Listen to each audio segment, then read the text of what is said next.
नमस्कार, मैं डॉक्टर रजनीश कुमार आप सभी का एक बार फिर से हार्दिक स्वागत करता हूं। आज के वीडियो लेक्चर में हम चर्चा करेंगे यूपी जीआईसी हिंदी 2025 की परीक्षा के दृष्टिकोण से हिंदी विषय का सिलेबस क्या है, सिलेबस के अनुसार कौन-कौन सी किताबें पढ़नी चाहिए, प्री और मेंस की तैयारी हम कैसे करें। तो इन्हीं बिंदुओं पर हम चर्चा करेंगे। हालांकि विज्ञापन के समय हमने आप सभी से बातचीत की थी, लेकिन एक बार फिर से उसे रिवाइज करते हुए दोबारा से सिलेबस को प्रिंट करके, टाइप करके समझने लायक बनाते हुए आप सभी के सामने हम रख रहे हैं। क्योंकि किसी भी परीक्षा की तैयारी हम करने जाते हैं, तो सबसे पहले किसी भी चीज़ की जानकारी होनी चाहिए, तो वो सिलेबस और किताबों को लेकर जानकारी होनी चाहिए। साथ में एग्ज़ाम का पैटर्न क्या है, किस तरीके के सवाल पूछे जाएँगे, उसकी जानकारी हो, तो मानकर चलिए कि 50% आपकी तैयारी कंप्लीट हो गई। तो उसी चीज़ को ध्यान में रखते हुए हम यूपीजीआईसी हिंदी के बारे में बात करेंगे। तो सबसे पहले हम देखते हैं कि जो एग्ज़ाम पैटर्न है, जैसा कि आप जानते हैं कि प्री और मेंस 2 तरीके का एग्ज़ाम होगा इसमें। तो प्री का जो सिलेबस है या फिर पैटर्न है, वो क्या है? तो यहाँ पर लिखा गया है कि प्रवक्ता पुरुष-महिला राजकीय इंटर कॉलेज प्रारंभिक परीक्षा हेतु परीक्षा योजना एवं पाठ्यक्रम। तो पहले हम योजना को देखते हैं, फिर पाठ्यक्रम को देखेंगे। योजना क्या है? प्रारंभिक परीक्षा में सामान्य अध्ययन वैकल्पिक विषय का एक प्रश्न पत्र होगा, जो वस्तुनिष्ठ व बहुविकल्पी प्रकार का होगा, यानी कि ऑब्जेक्टिव पैटर्न पर ये एग्जाम होगा। इसमें प्रश्नों की संख्या 120 होगी, जिसमें वैकल्पिक विषय के 80 प्रश्न तथा सामान्य अध्ययन के 40 प्रश्न होंगे, जो कुल 300 अंकों का तथा 2 घंटों का होगा। तो यहाँ पर पूरा स्ट्रक्चर आप सभी को बता दिया गया कि जो प्रारंभिक परीक्षा होगी उसमें प्रश्नों की संख्या 120 होगी, जिसमें से 80 प्रश्न आपके विषय यानी हिंदी से होंगे और 40 प्रश्न जीएस से होंगे। 120 प्रश्नों को 300 अंकों में विभाजित किया गया है, यानी कि एक प्रश्न लगभग 2.5 नंबर का हो जाएगा और समय कितना है? 2 घंटों का है, यानी कि 2 घंटे में 120 प्रश्न करने हैं। ठीक है, और इसमें माइनस मार्किंग होगी, जैसा कि हमने विज्ञापन पर बातचीत करते हुए आप सभी को बताया था कि 1/3 नंबर निगेटिव मार्किंग है। तो इसको भी अपने कॉपी में नोट कर लीजिए। तो ये तो प्रारंभिक परीक्षा की योजना थी। अब वो पाठ्यक्रम क्या है, उसके ऊपर भी हम बात कर लेते हैं। पाठ्यक्रम सामान्य अध्ययन के नाम से यहाँ पर लिखा गया है। सामान्य विज्ञान 10वीं लेवल का, भारत का इतिहास, भारतीय राष्ट्रीय आंदोलन, भारतीय राजतंत्र, अर्थव्यवस्था एवं संस्कृति, भारतीय कृषि, वाणिज्य एवं व्यापार। आप देख रहे हैं कि जिस तरीके से यूपीएलटी या फिर यूपीपीएससी के माध्यम से जो भी एग्जाम कराए जाते हैं, लगभग प्री के पाठ्यक्रम इसी टाइप के होते हैं। ठीक है, इसमें और भी कुछ पॉइंट है। विश्व भूगोल तथा भारत का भूगोल एवं प्राकृतिक संसाधन, अधुनातन राष्ट्रीय एवं अंतर्राष्ट्रीय महत्वपूर्ण घटनाक्रम। आप देखिए एक शब्द यहाँ पर बदला हुआ है, कई बार यहाँ पर समसामयिक भी लिखा रहता है। ठीक है, तो वही करंट अफेयर आप अच्छे से समझ पा रहे होंगे। सामान्य बौद्धिक एवं तार्किक क्षमता, उत्तर प्रदेश की शिक्षा, संस्कृति, कृषि, उद्योग, व्यापार एवं रहन सहन और सामाजिक प्रथाओं के संबंध में विशिष्ट जानकारी। प्रारंभिक गणित 8वीं स्तर की, अंक गणित, बीज गणित, रेखा गणित, तीनों प्रकार की जो गणित है यहाँ पर है, और पारिस्थितिकी तथा पर्यावरण। इससे कुल 40 प्रश्न आपके एग्जाम में आएंगे। अब आपके दिमाग में आ रहा होगा कि इसके लिए कौन कौन सी किताबें पढ़नी चाहिए। किताबों को लेकर हम ज्यादा आपको नहीं बताएंगे, आपके पास लूसेंट होगी, कोई ना कोई एक करंट अफेयर की मासिक पत्रिका आपको पढ़नी पड़ेगी, क्रॉनिकल, घटना चक्र। ठीक है, घटना चक्र, पूर्वालोकन, जो कि भारत का इतिहास, भारतीय राष्ट्रीय आंदोलन, राज व्यवस्था और अर्थव्यवस्था से संबंधित, ठीक है, इनसे रिलेटेड पूर्वालोकन आता है, उसको आप ले सकते हैं। सबसे जरूरी है कि अभी तक उत्तर प्रदेश लोक सेवा आयोग जो पीसीएस सिविल परीक्षाओं को कराया है, प्रवक्ता परीक्षाओं को कराया है, उसके प्रश्नों का संकलन अगर आपको मिल जाए, जो कि समसामयिक घटना चक्र और यूथ पब्लिकेशन से प्रकाशित होता है, वहां से भी आप देख सकते हैं। और यूपी स्पेशल के लिए कोई एक बुक आप ले सकते हैं, जैसे कि समसामयिक घटना चक्र में ही दृष्टि नाम से एक बुक आती है, या फिर आप परीक्षा वाणी नाम की पुस्तक को खरीद सकते हैं। ठीक है, इस तरीके से आप सामान्य अध्ययन की तैयारी कर सकते हैं। जैसा कि हमने बताया कि कुल 11 पॉइंट है, उसमें से 40 प्रश्न पूछे जाएंगे, यानी कि एक पॉइंट से लगभग 3 से 5 क्वेश्चन हो सकते हैं। ठीक है, और जहां तक वैकल्पिक विषय की बात है, तो जो मुख्य परीक्षा का पाठ्यक्रम है वही वैकल्पिक विषय ऑप्शनल में 80 क्वेश्चन के रूप में एमसीक्यू पैटर्न पर पूछा जाएगा। तो मुख्य परीक्षा का पाठ्यक्रम क्या है उसके ऊपर हम बात करेंगे। ठीक है, तो क्लियर हो जाएगा, यानी कि चाहे यूपी एलटी ग्रेड की परीक्षा हो, यूपी जीआईसी की परीक्षा हो, हिंदी विषय का सिलेबस प्री और मेंस दोनों का एक ही टाइप का है।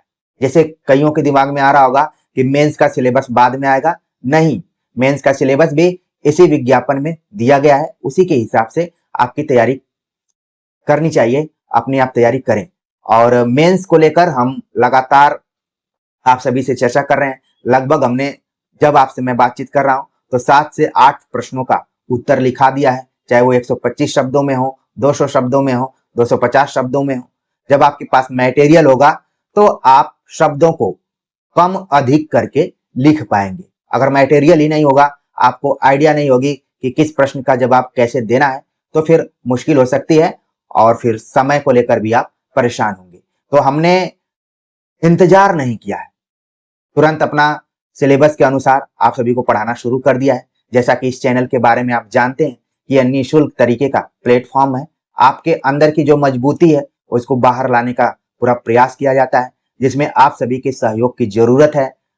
आमतौर पर मनुष्य का स्वभाव होता है कि जब तक उसको ठगा नहीं जाता है तब तक उसको लगता है कि जीवन में उसके कुछ हुआ ही नहीं।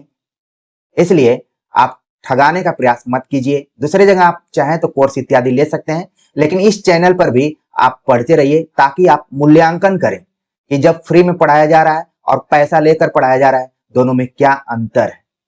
जाहिर सी बात है, जहां आप पैसा देंगे वहां पर ज्यादा समय देंगे, जहां पर फ्री होगा उसको आपको लगेगा कि ये रेवड़ी है। लेकिन आपको भूलना नहीं चाहिए कि शिक्षा में अगर पैसा देकर हम खरीदें या फिर फ्री में देखें, अपने अंदर से जब तक हम प्रयास नहीं करेंगे कुछ नहीं होने वाला है। नहीं तो तमाम कोचिंग करने वाले आज सफल हो जाते। तो इस चीज को समझिए, और ये प्लेटफॉर्म है आपके अंदर की मजबूती को बाहर लाने वाला, आपको मजबूत करने वाला है। तो जब आप देखेंगे तो खुद आपको इसका एहसास होगा। हम ज्यादा बोलने पर विश्वास नहीं करते हैं, करने पर विश्वास करते हैं, और समय रहते अलर्ट रहते हैं। तो मेंस की तैयारी हमने हिंदी विषय के दृष्टिकोण से कराना शुरू कर दिया है, और समय मिलेगा तो जो हिंदी विषय में ही प्रथम प्रश्न पत्र है उसको लेकर भी हम बात करेंगे। लिखित परीक्षा में ही आपका 2 पेपर है। ठीक है, आगे हम बात करेंगे। तो कुल मिलाकर प्री के बारे में आपने अच्छे से अपने दिमाग में रख लिया होगा कि उसमें जीएस का पार्ट रहेगा जिसमें 40 प्रश्न रहेगा, और फिर हिंदी का पार्ट रहेगा जिसमें 80 प्रश्न रहेगा। कुल 120 प्रश्न रहेंगे, 300 अंकों के प्रश्न रहेंगे, 2 घंटे में एग्जाम होगा, और 1/3 नंबर माइनस मार्किंग होगा। सिलेबस के बारे में हमने चर्चा कर ली। अब हम बात करते हैं कि जो मुख्य लिखित परीक्षा होगी उसकी परीक्षा योजना क्या है और पाठ्यक्रम क्या है। पहले हम परीक्षा योजना पर देखते हैं। इसमें 2 प्रश्न पत्र होंगे। प्रथम प्रश्न पत्र जो कि सामान्य हिंदी एवं निबंध पर आधारित होगा और परंपरागत होगा, यानी अब तक यूपी लोक सेवा आयोग ने जितने भी एग्जाम कराए हैं और उसमें प्रथम प्रश्न पत्र के तौर पर सामान्य हिंदी एवं निबंध का पेपर रहा है, उसी ढंग से प्रश्न पूछे जाएंगे। समय 2 घंटे का होगा और पूर्णांक 100 अंकों का होगा, यानी प्रथम प्रश्न पत्र आपके 100 अंक के होंगे। ठीक है, द्वितीय प्रश्न पत्र वैकल्पिक विषय परंपरागत ढंग का ही प्रश्न पूछा जाएगा, समय 3 घंटे का और पूर्णांक 300 अंक का। यानी कि आप देख रहे हैं कि जो आपका मेंस एग्जाम होगा वो टोटल आप देख रहे हैं कि 400 अंकों का एग्जाम है। ठीक है, इसी पर आपकी मेरिट बनेगी, इसी के आधार पर आपका अंतिम चयन होगा, और जो सिलेक्टेड कैंडिडेट्स की पीडीएफ होगी उसमें आपका नाम दिखाई पड़ेगा। अगर हमारी एक एक बात को अगर ध्यान में रखते हैं तो निश्चित तौर पर आपका नाम उस सफलतम पीडीएफ में शामिल होगा। ठीक है, तो यहाँ पर आपको ध्यान में रखना है कि मेंस में दो पेपर हैं, पेपर 1 और पेपर 2। तो दोनों को आप ध्यान में रख के चलिए। अगर आप यूपी एलटी की तैयारी कर रहे हैं तो इसमें सिर्फ एक ही पेपर है, पेपर 2 है, ठीक है। वही सब कुछ है, उसी के आधार पर उसमें बनेगा। लेकिन इसमें एक और पेपर जोड़ दिया गया है, यानी कि जिस तरीके से यूपी सिविल सर्विसेज के लिए एग्जाम कराए जाते हैं उसी टाइप से यहाँ पर पैटर्न को अपनाया गया है, ठीक है। आगे बात करते हैं पाठ्यक्रम के ऊपर। पाठ्यक्रम जिस तरीके से हमने आपको बताया कि प्रथम प्रश्न पत्र होगा 100 अंकों का, उसको भी दो भागों में डिवाइड कर दिया गया है। 50-50 नंबर के दो खंड बनाए गए हैं। प्रथम खंड के अंतर्गत व्याकरण के हिस्सा को रखा गया है, जिसको कहा गया सामान्य हिंदी, जिसके अंतर्गत अपठित गद्यांश का संक्षेपण, उससे संबंधित प्रश्न, रेखांकित अंशों की व्याख्या तथा उसका उपयुक्त शीर्षक। यानी कि एक आपको पैराग्राफ दिया जाएगा जो कि किसी न किसी मोरल चीज पर आधारित रहेगा, उसी से संबंधित प्रश्न रहेंगे, उसमें कुछ रेखांकित व्याकरणीय अंश रहेंगे और फिर शीर्षक पूछा जाएगा कि इस पैरा का शीर्षक क्या था, ठीक है। फिर अनेकार्थी शब्द, विलोम शब्द, पर्यायवाची शब्द, तत्सम, तद्भव, क्षेत्रीय विदेशी शब्द भंडार, वर्तनी, अर्थबोध, शब्द रूप, संधि, समास, क्रियाएं, हिंदी वर्णमाला, विराम चिन्ह, शब्द रचना, वाक्य रचना, अर्थ, मुहावरे एवं लोकोक्तियां, उत्तर प्रदेश की मुख्य बोलियां तथा हिंदी भाषा के प्रयोग में होने वाली अशुद्धियां, इन सभी से संबंधित प्रश्न रहेंगे और जो कि 50 नंबर के होंगे, ठीक है। तो इस चीज को आपको ध्यान में रखना है। और प्रश्न पत्र को लेकर हम आप सभी से बात करेंगे। पिछली बार का जो प्रश्न पत्र हुआ था वो यहाँ पर मैं डिस्कस करूंगा, ठीक है। पहले आप ध्यान में रखिए कि जब आप मेंस के लिए क्वालिफाई होते हैं तो पहला पेपर होगा सामान्य हिंदी का 50 अंक, और उसी दिन हिंदी निबंध का भी पेपर होगा 50 अंकों का। हिंदी निबंध में यह बताया गया कि केवल एक निबंध लिखना होगा जिसकी शब्द सीमा जो होगी 1000 होगी और ये 50 नंबर का होगा। कल्पना कीजिए कि अगर 5 निबंध दिए गए हैं, उसमें से कोई एक करना है, तो जो सबसे बेहतर आपको आ रहा होगा उसी को करना होगा और वो 50 नंबर का होगा। यानी कि अगर आप बहुत बढ़िया से लिख देते हैं तो उसमें 35 से 40 नंबर भी मिल सकता है, और खराब लिखेंगे तो बहुत कम नंबर मिल सकता है। तो यहाँ पर हिंदी निबंध का भी बड़ा रोल है।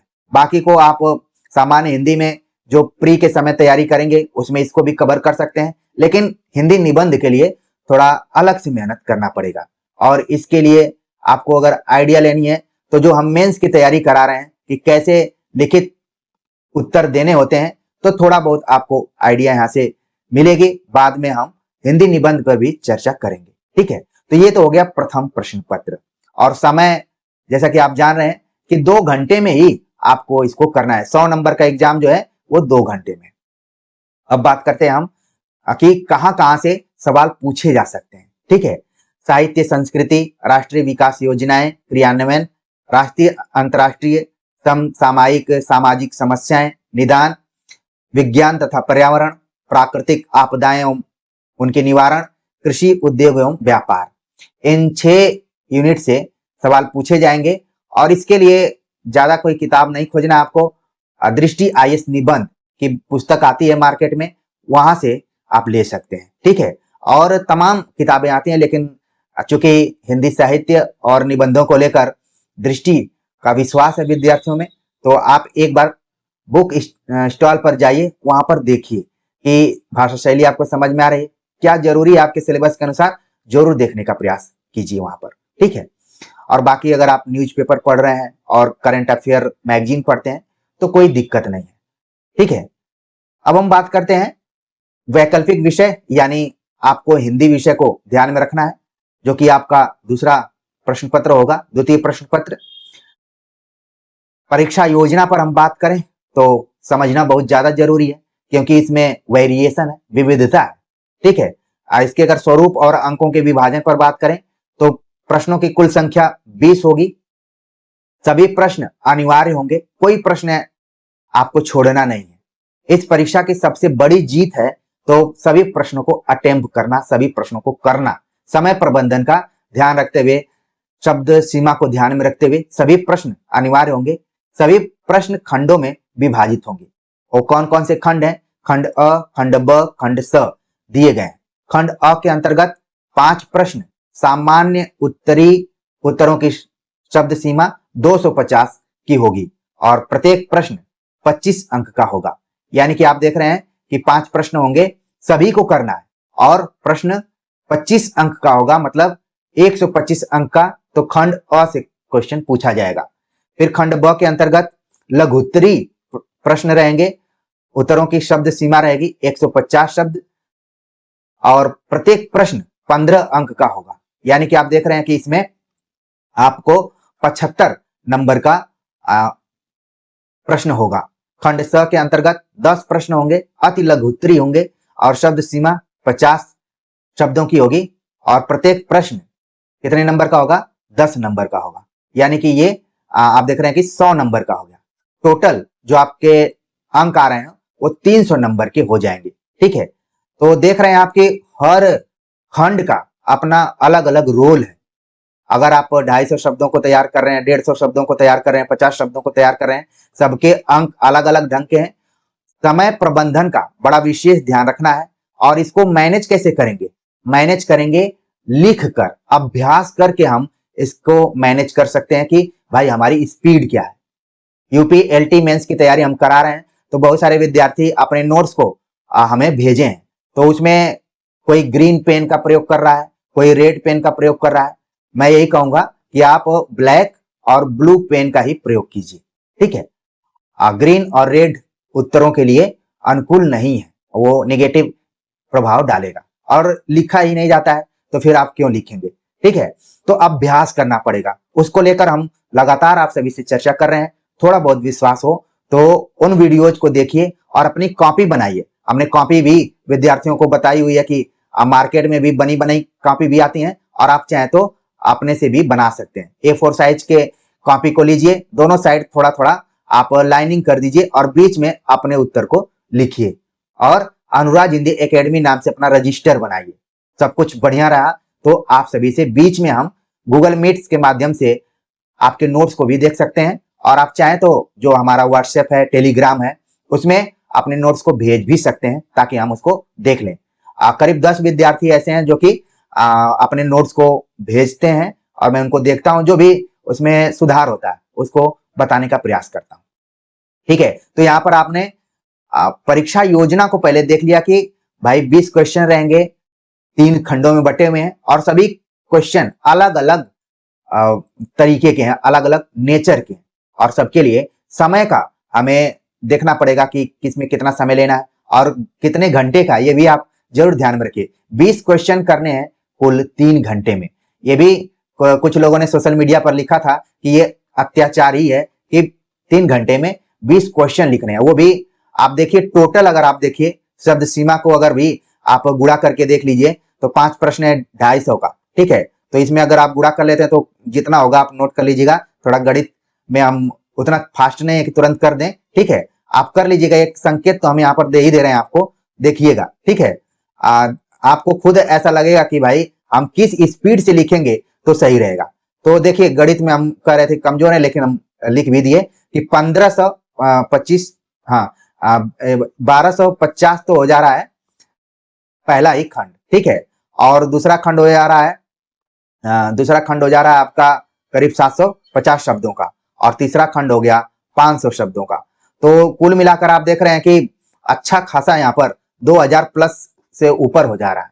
ठीक है ना, तो ये एक चीज आप यहाँ पर जरूर ध्यान में रखिए कि स्पीड और समय प्रबंधन का बहुत रोल है आपके एग्जाम में, उसके लिए अभ्यास करना पड़ेगा। ये नहीं कि मैं आप सभी को मेंस के उत्तरों को लिखा रहा हूं और आप मोबाइल के टेक्नोलॉजी को जानते हैं, तुरंत स्क्रीनशॉट ले लिया और खुश हो गए कि हमने स्क्रीनशॉट ले लिया, फला को मैं बुद्धू बना दिया, मूर्ख बना दिया, वो पक पक करता रहे, अब मैं अपना दूसरा काम करूंगा। बिल्कुल नहीं, जो चालाकी बरतेगा वो परीक्षा में जाकर फंस जाएगा, वो अभिमन्यु की स्थिति में हो जाएगा। इसलिए जो शिक्षक बोलता है उसको आप शब्द से फॉलो करते जाइए, निश्चित तौर पर आप सफल होंगे।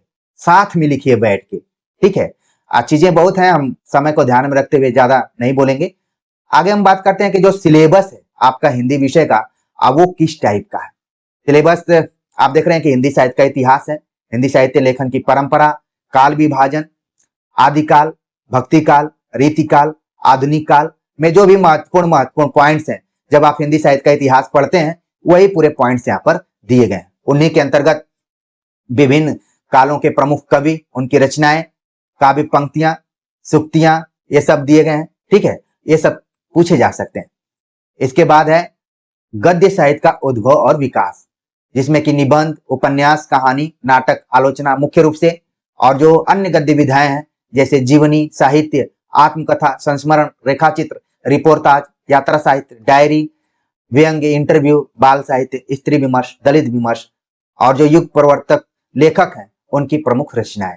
तो इनको लेकर हम आप सभी से डिस्कस करेंगे, आपको चिंता करने की बात नहीं है। आगे है पत्रकारिता। पत्रकारिता में हिंदी पत्र पत्रिकाएं, प्रकाशन स्थान, प्रकाशन वर्ष और उनके संपादक को आपको ध्यान में रखना है, प्री की दृष्टिकोण से भी और मेंस की दृष्टिकोण से भी। काव्य शास्त्र के अंतर्गत भारतीय काव्य शास्त्र, काव्य लक्षण, भेद, रस, छंद, अलंकार, काव्य संप्रदाय, काव्य युग, काव्य बल्कि यहाँ पर गुण होना चाहिए था, काव्य गुण, काव्य दोष, शब्द शक्तियां, इनको पढ़ना है। भाषा विज्ञान के अंतर्गत हिंदी की उपभाषाएं, विभाषाएं, बोलियां, हिंदी की ध्वनियां, हिंदी शब्द संपदा, इसको लेकर हमने मेंस के लिए आपको तैयार कर लिया है। 5 वीडियोज हमने लाई हुए हैं, लगभग इसमें 10 प्रश्न आपके कवर हो रहे हैं। इसमें देवनागरी लिपि को भले नहीं पढ़ना है, लेकिन आप जरूर ध्यान में रख के जाइए। ठीक है, तो भाषा विज्ञान पर हमने मेंस के दृष्टिकोण से पढ़ा दिया है। अब हम बात कर रहे हैं हिंदी साहित्य का इतिहास के ऊपर। तो नियमित रूप से इस चैनल पर आप बने रहिए। कोर्स कहीं से लीजिए, उसके लिए मुझे कोई आपसे मतलब कहना नहीं है कि आप मत लीजिए, मना नहीं करना है, लेकिन इस चैनल पर भी बने रहिए, तभी आपको पढ़ने में आनंद आएगा, मजा आएगा कि फ्री की चीजें और दिल से निकली हुई चीजों में कितना अंतर होता है। कुछ विद्यार्थियों के दिमाग में किताबों को लेकर भी आ रहा होगा कि आपने किताबों के बारे में बताया ही नहीं, तो ध्यान रखिए, आचार्य रामचंद्र शुक्ल का इतिहास ग्रंथ आपके पास होना चाहिए। और शुक्ल जी के इतिहास ग्रंथ को नहीं समझ पा रहे हैं, नहीं पढ़ पा रहे हैं, तो उसके लिए हमारे 91 वीडियोज हैं, उनको जरूर देखिए, सब कुछ आपका अच्छा हो जाएगा। बच्चन सिंह का दूसरा, हिंदी साहित्य का दूसरा इतिहास बिल्कुल पढ़िए। सरस्वती गोविंद पांडे की पुस्तक रखिए और उसको एक नोट्स की तरह प्रतिदिन अपना डिवाइड करके पढ़ते रहिए। मैंने आचार्य रामचंद्र शुक्ल कृत हिंदी साहित्य का इतिहास वस्तुनिष्ठ संकलन लिखा हुआ है, ऑब्जेक्टिव पैटर्न में है, लेकिन इसका यूज आप प्री के लिए और मेंस दोनों के लिए कर सकते हैं। वो भी किताब आप खरीद सकते हैं, जो कि अमेजन और अन्य बुक शॉप पर आपको मिल जाएगी। ठीक है, और अनुराज हिंदी एकेडमी के जो भी मेंस पर आधारित लेक्चर दिए जा रहे हैं उनको अपना मानते हुए ये मानकर चलिए, कल्पना ही कर लीजिए कि हमने इसमें एडमिशन लिया है। और अगर आप सहयोगी करना चाहते हैं तो हमने विद्यार्थियों की 3 कैटेगरी बनाई हुई है, प्री विद्यार्थी, सक्सेस विद्यार्थी और गंभीर विद्यार्थी। तो आप चैनल को ज्वाइन भी कर सकते हैं, कोई पाबंदी नहीं है कि किस में ज्वाइन करना है। आपका मन कर रहा है कि ये व्यक्ति इतना मेहनत करता है, समय निकालकर हमसे जुड़ता है, तो इसका सहयोग करें। सहयोग करने से क्या होता है, मनोबल बढ़ता है और कुछ नहीं है। ऐसा नहीं है कि मैं बहुत ऊपर चला जाऊंगा, अमीर हो जाऊंगा, मतलब हमारे पैर धरती पर रहेंगे ही नहीं। हम तो ऐसे व्यक्ति हैं, कितनी भी ऊंचाई पर चले जाएं, पैर को जमीन पर ही रखना है। सतह से उठते हुए व्यक्तित्व की निशानी है। तो चीजों को ध्यान में रखिए, अगर आप सहयोग करना चाहते हैं तो कर सकते हैं। ठीक है, दबाव नहीं है किसी के ऊपर, लेकिन हम उसी तरीके से पढ़ाएंगे। हमारा चेहरा एक ही है जो आपके सामने दिखाई दे रहा है। ठीक है, तो सिलेबस को आपने भाषा विज्ञान तक देख लिया, किताबों के बारे में भी देख लिया। हिंदी व्याकरण को लेकर जो आप प्री के समय तैयारी करेंगे, संधि, समास, कारक, लिंग, वचन, काल, पर्यायवाची, विलोम शब्द, वर्तनिष्ठ संबंधित अशुद्धि शोधन, जो शोधन होता है शुद्धि शोधन, वाक्य संबंधी अशुद्धि शोधन, ठीक है, अशुद्धि शोधन बल्कि ज्यादा सही है। वाक्यांश के लिए एक शब्द, अनेकार्थी शब्द, समुच्चरित शब्द, ठीक है, भिन्नार्थक शब्द, विराम चिन्ह, मुहावरा और लोकोक्ति, संज्ञा, सर्वनाम, क्रिया, विशेषण, उपसर्ग, प्रत्यय। हिंदी व्याकरण को लेकर हमने आज से कुछ वर्षों पहले काफी मेहनत से वीडियोज बनाई थी, उनको भी देखिए। अगर आपके पास समय है तो जरूर देखिए। इस चैनल पर कोई ऐसी चीज नहीं है जो कि आपके काम की नहीं है। तमाम विद्यार्थी कमेंट करते हैं कि सर ये चीज मेरे लिए है कि नहीं, तो मैं यही कहता हूं कि आप सिलेबस देखिए। अगर सिलेबस को ठीक से आप देख पा रहे हैं तो फिर आपके अंदर एक चेतना होनी चाहिए कि ये हमारे लिए है कि नहीं है। थंबनेल पर तो बिल्कुल जाइए ही मत जाइए। अब मुझे याद है कि Haryana public service commission assistant professor का एग्जाम चल रहा था।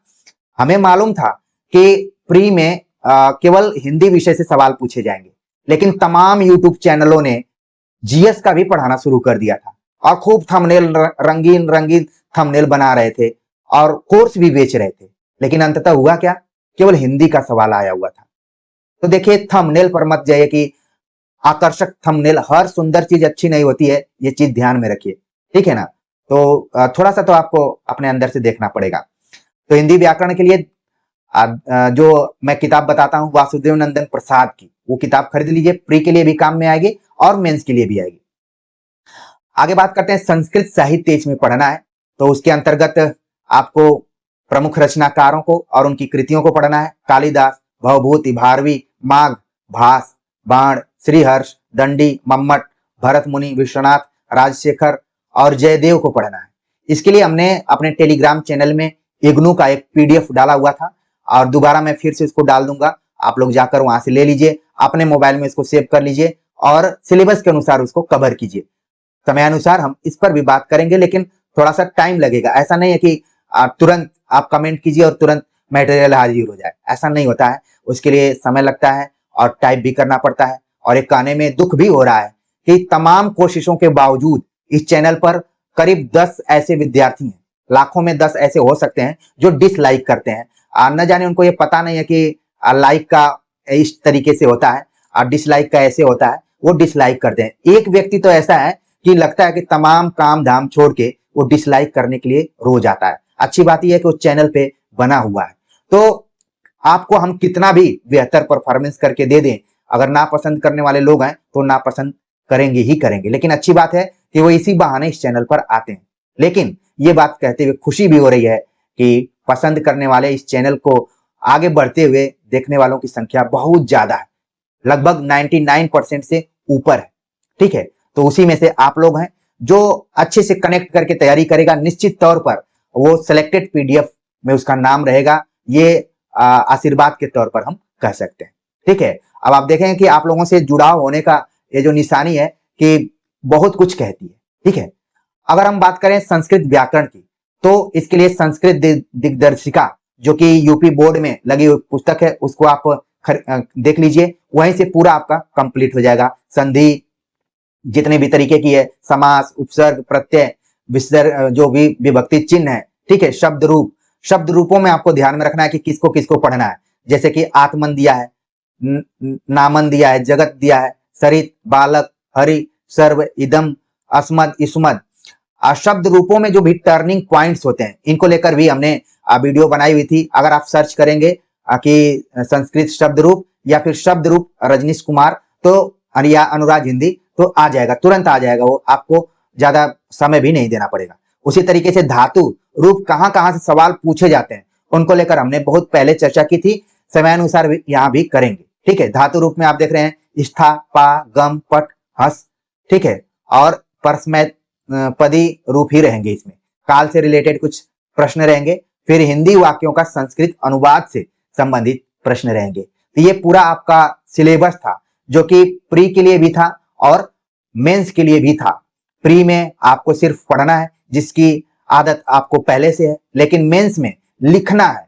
और अगर आप लिखने का अभ्यास निरंतर करते हैं तो निश्चित तौर पर आप इसमें अच्छा परफॉर्मेंस करेंगे और एक दिन कमेंट करके बताएंगे कि हमारा चयन यूपीजीआईसी में हो गया है, ठीक है।